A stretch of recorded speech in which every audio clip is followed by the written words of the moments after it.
Geography is divided into two main gritty roads of knowledge. Let's take a look down path 1.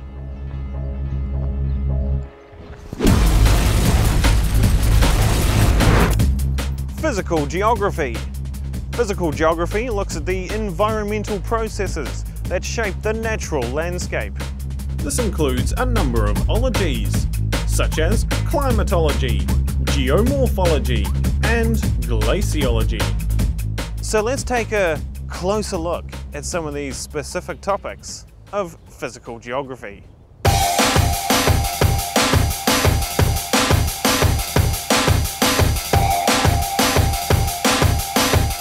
Working with avalanche hazard, specifically on the Milford Road area, and I guess it relates to geography, A, because of the location that it's in, but also in that it sort of looks at the whole picture. So we're looking at purely the avalanche hazard in terms of numerical values, but also how that affects the people that are on the road, and then how we can best manage that.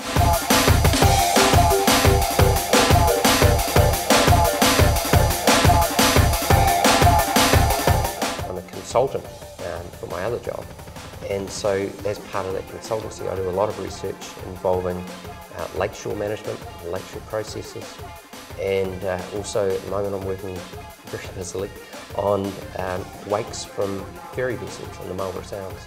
So they're my main research areas.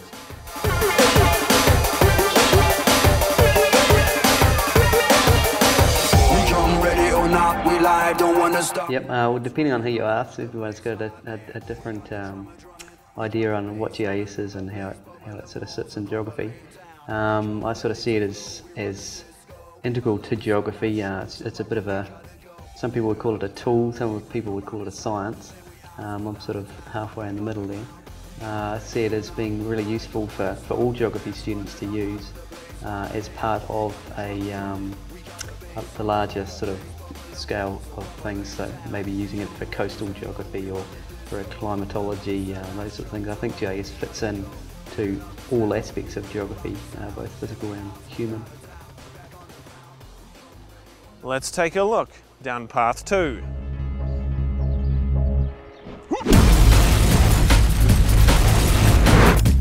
Human geography. Human geography looks at how people interact with the physical and social environment. Sorry! This is studied in topics such as transport,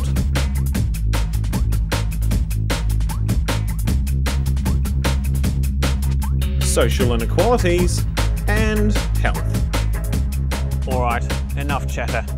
Let's take a closer look at some specific topics of human geography.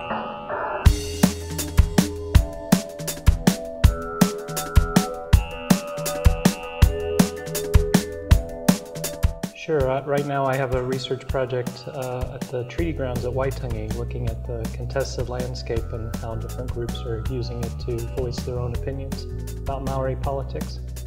And are you conducting any research on your own?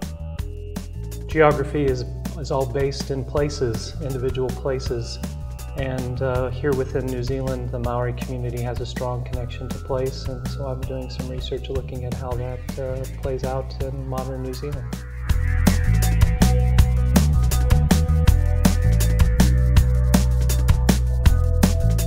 Yeah, the teaching I enjoy most is the teaching I do on Southeast Asia. It's a third-year course, although I do make contributions at first-year courses using Southeast Asia as examples. But it really is enjoyable to sort of open the students' eyes up to completely different cultures, completely different economies, completely different situations than anything that they might know in New Zealand.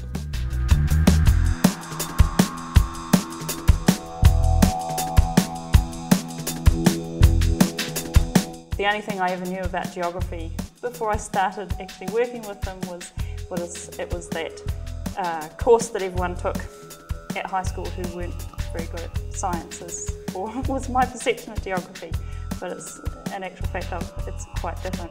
But the thing geography is very good at, and they're well placed to lead leads the university with sustainability is that it combines social thinking and physical or environmental thinking, which is really important for sustainability. Let's recap. Geography looks at the interaction at some level between human beings and their environment. This interaction is studied under the banners of human and physical geography in topics such as coastal processes, glaciology, and resource management. This means that geographers are able to work in a wide range of environments with an even wider range of people. But I have one more question to laminate this investigation, and that is how important is the work of a geographer? Of absolute fundamental importance. So, geography is not just about maps and countries.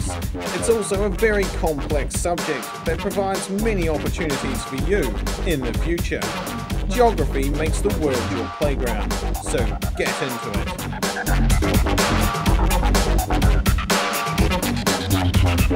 it.